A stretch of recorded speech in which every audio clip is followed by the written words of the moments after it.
BD5 pilot with you out at the Hillsboro hangar, and once again a busy weekend. I was actually out teaching at the Chiropractic University this weekend, so I haven't had a lot of time to work on the plane, although a lot of stuff has come in. So let me show you what I've got on the slate to work on. BD Micro in Siletz up here in Oregon has sent me the nosegear door kit, which has this preformed piece of aluminum that fits the curvature for the nose gear door, the forward nose gear door. And of course these braces have to be riveted onto that, and I've ordered a bunch of rivets from Wix, so I have the supplies I need. Also got these aluminum gear legs that Ultra has Grove make for them, and I need to drill these so that I can replace the fiberglass gear legs with the aluminum gear legs, which weigh less and are stronger. And then of course I'm going to be installing the jet brakes on those, and they're going to require a new set of bolts.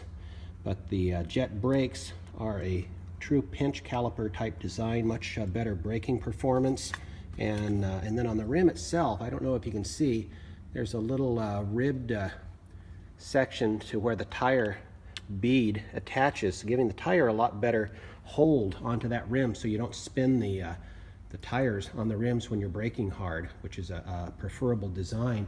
Of course, the other components that come with that gear door kit are here, because if you remember on my original gear door that I showed you, this thing just got all gnarled up when that caster nose wheel was allowed to spin around backwards, and of course it just destroyed the bracing as well as the integrity of that original door. So that of course has to be rebuilt. I've been rethinking some ideas on the panel, and instead of that 10-inch display, I've been going back to that idea possibly of twin 7-inch displays side by side. That negates the need for the G5 as a backup, but that also gives me potential, if I redesign the panel itself and the surround, for either putting that GTN 650 above it, or even the slightly narrower NavCom radio, which would just give me the ability to do an ILS if I had to with the aircraft. Another area of concern that I've touched on before is how on that right wing attachment, the rack and pinion had come loose enough that that rack had actually been driven back into the fuel tank, damaging the fuel tank. And yes, I still have to repair the fuel tank, but I want to also repair the damage done to the aluminum, both here, as well as if you look underneath, you'll see how it kind of got gnarled up where the fiberglass root fairing attaches, and I need to reshape that so that it looks good.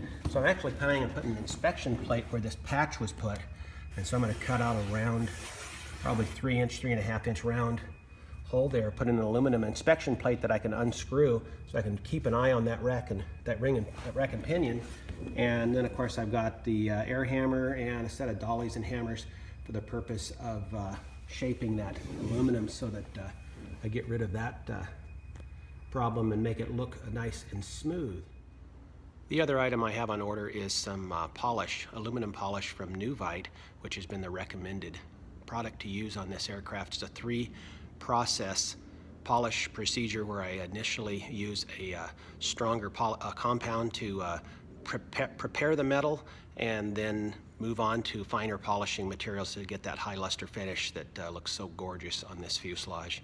So I'll be reporting back to you next week. I'm actually up in Seattle, so I'm not going to get a lot done in the next couple of weeks, but come 2 weekends from now, I should be able to really get back to work on the aircraft. BD5 pilot out.